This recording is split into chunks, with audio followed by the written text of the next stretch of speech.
There are growing questions about the data your car is collecting about you while you're on the road. Modern vehicles are packed with powerful computers that can measure a vehicle's performance and even tell car makers how and where you drive. Now the auto industry is learning that data is worth big money. Kris Van Cleave is in Miami to explain where that information may end up. Kris, good morning. Well, good morning. Drivers are opting into this, and I wouldn't say it's time to wrap your car in tinfoil or anything like that just yet, but vehicles like this one are increasingly coming connected. This has a Wi-Fi modem on board, and your car may know a whole lot about you, like where you've been, what kind of music you like to listen to, even what your favorite cup of coffee is.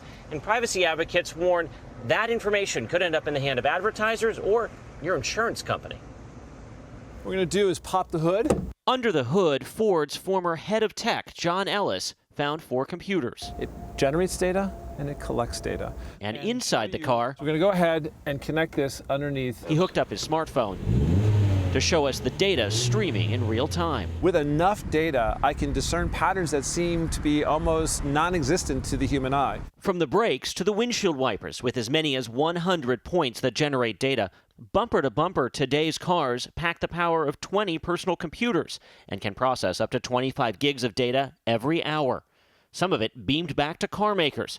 And now they're rushing to turn your car's data into a revenue stream, reselling blocks of location information, and one day, info from the car's onboard cameras and sensors could be bought by mapping companies or apps that monitor traffic conditions.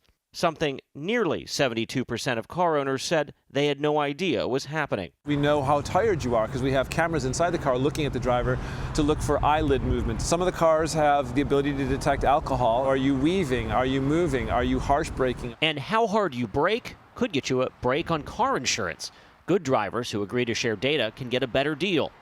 And the drive for data is big business.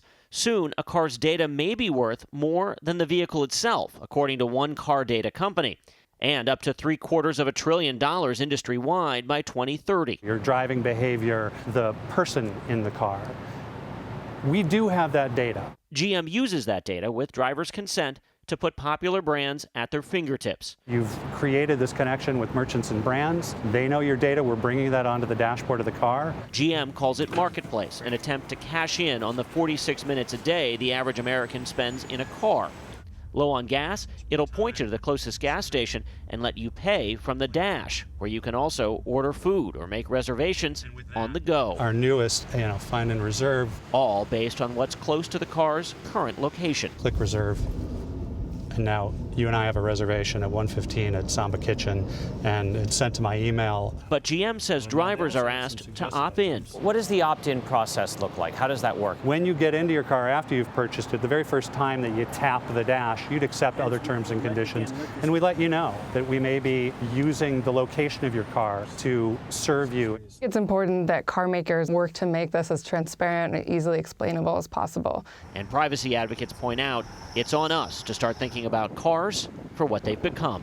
They're data generating devices. So the truth is that yes, our cars are learning more about us, but what they learn may save our lives. Now, a lot of those sensors that collect data are for the new safety features in vehicles like collision avoidance up here up front, but AAA is finding that comes with a hidden cost, and that is if you hit anything, it can raise your repair bills by up to $3,000. That study found one vehicle, it was a $50,000 vehicle, had a relatively minor hit here on the left front. The repair bill was $34 grand. Norah? Wow, Kris, thank you. If you use something like Waze or some other system, that navigating system, you're already transmitting a lot of data. But this is fascinating. Yeah, I like that, or I'm fascinated by that idea that there's a possible upside, which is the better the driver you are, the lower your insurance companies. It's not all malevolent. I thought you were fascinated by the pre-order at McDonald's. You could become Well, that's a given. Yeah. I mean, these mornings are made now. Exactly. If they could do it where if you just open the window and keep driving and they throw it through the window to make it even faster. For those of us that have to get to work so early. At 3 a.m., right. Kris, thank you so much.